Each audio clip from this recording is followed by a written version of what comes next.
गुजरात में विधानसभा चुनाव की घोषणा कर दी गई है। इसी के साथ यहां आचार संहिता लागू हो चुकी है और चुनावों की उल्टी गिनती शुरू हो गई है। 2 चरणों में होने वाले गुजरात विधानसभा चुनाव के लिए पहले चरण का मतदान 1 दिसंबर को, जबकि दूसरे चरण का मतदान 5 दिसंबर को किया जाएगा। वहीं चुनावी नतीजे 8 दिसंबर को घोषित किए जाएंगे। इस चुनावी मुकाबले में मुख्य तौर से 3 दलों को देखा जा रहा है, जिसमें से पहली तो यहाँ सत्तारूढ़ दल बीजेपी ही है, जिससे मुकाबले के लिए वो कांग्रेस उतरी है, जो लंबे समय से गुजरात में सत्ता सुख से दूर बनी हुई है। इस चुनाव में तीसरा लेकिन प्रबल दावेदार आम आदमी पार्टी को माना जा रहा है।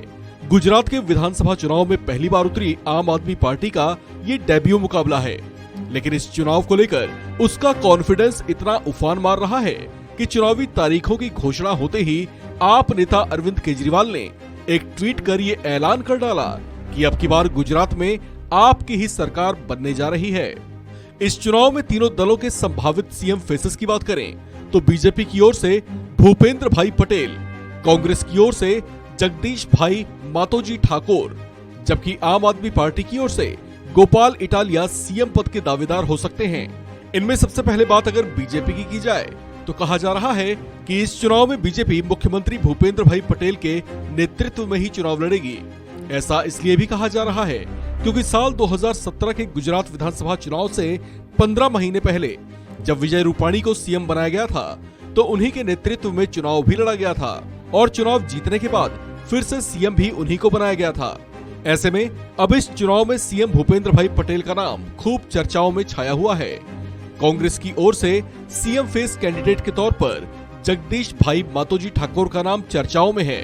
हाल फिलहाल ये गुजरात कांग्रेस के अध्यक्ष हैं। इनके अलावा इस पद के लिए जिग्नेश मेवानी और सांसद शक्ति सिंह गोहिल के भी नामों की चर्चा है। कांग्रेस यहाँ पिछले करीब 2.5 दशक से सत्ता से दूर बनी हुई है। ऐसे में कांग्रेस सोच समझकर ही किसी चेहरे पर दांव लगाएगी। हालांकि उनकी ओर से अभी इस पद के दावेदार को लेकर औपचारिक ऐलान का इंतजार है।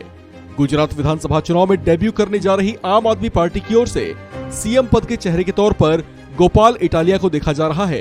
ये गुजरात में पार्टी के अध्यक्ष भी हैं।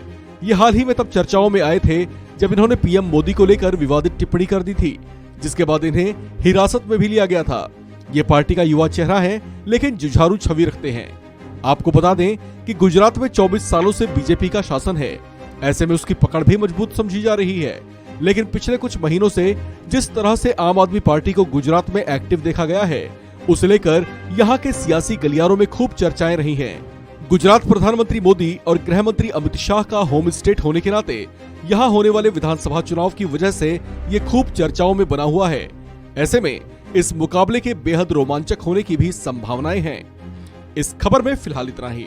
बाकी अपडेट्स के लिए बने रहिए वन इंडिया हिंदी के साथ।